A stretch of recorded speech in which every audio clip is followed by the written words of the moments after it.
Are you afraid? No.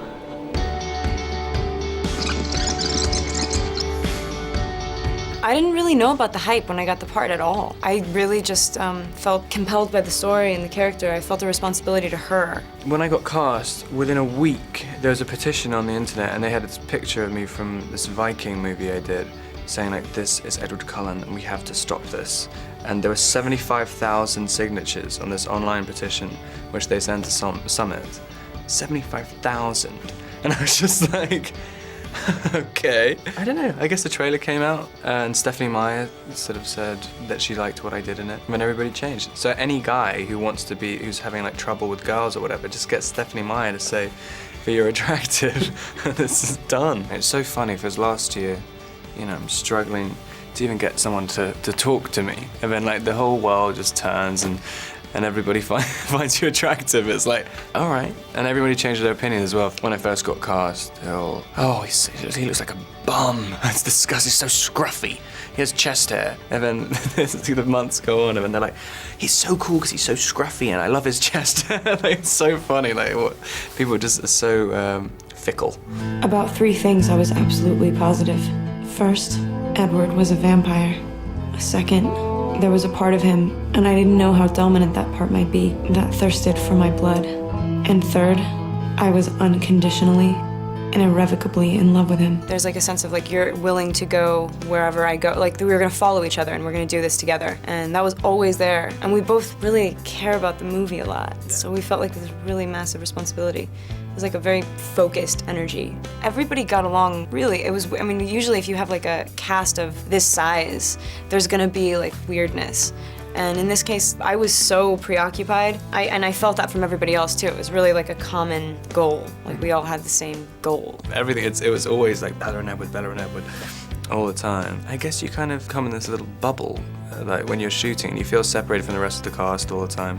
You better hold on tight, Spider Monkey.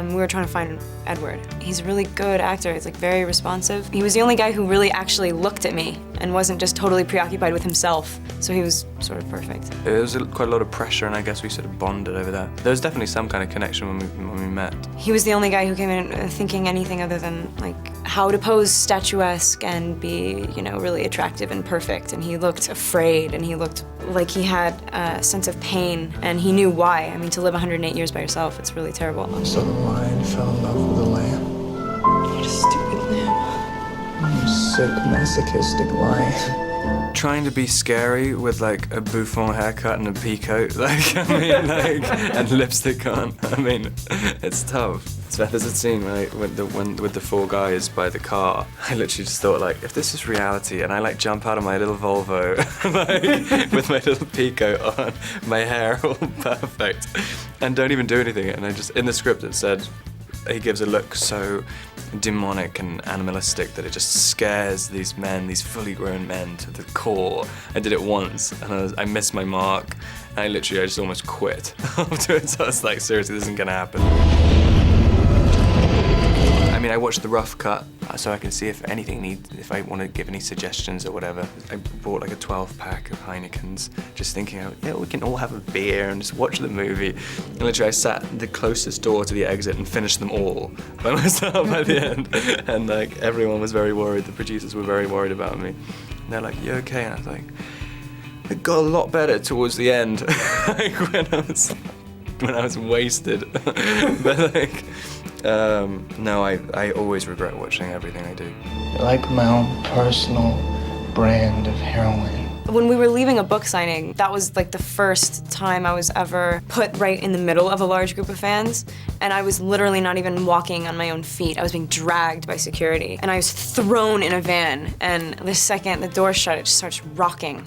And that was like really genuinely terrifying, but nothing like too weird. The guys have much better stories than the girls. They do? Yeah. I get a lot of proposals like for children. A lot of people want to have my children. And I get a lot of people wanting me to bite them. Very strange. I had a girl ask me to do it the other day. She had such a longing in her eyes as well, and like just real, like she really wanted it. Thirsty for more celeb news? Make sure you subscribe to the E! News YouTube channel so you can stay informed on all the breaking updates. Come on, you know you want to be the first to know about all the latest hookups, breakups, arrests, and so much more.